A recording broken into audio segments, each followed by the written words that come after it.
ધોરાજી કોંગ્રેસના પૂર્વ ધારાસભ્ય લલિત વસોયાએ ટેકાના ભાવે તુવેરની ખરીદીમાં ખેડૂતોને થઈ રહેલી હેરાનગતિ અંગે રાજ્યના કૃષિ મંત્રી અને મુખ્યમંત્રીને પત્ર લખી આક્ષેપ કર્યો।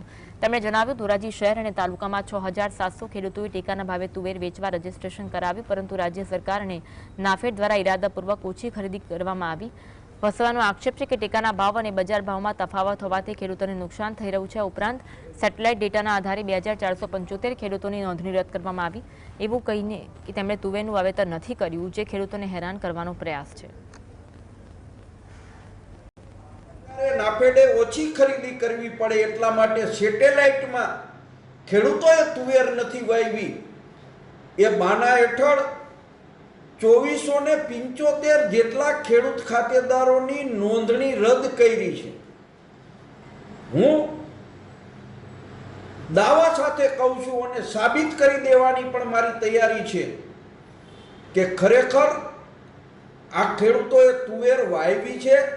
સેટેલાઇટના બાના હેઠળ કે સેટેલાઇટની કાંઈ મિસ્ટેકને કારણે ખેડૂતોની તુવેર ઇરાદાપૂર્વક ખરીદવામાં નથી આવતી।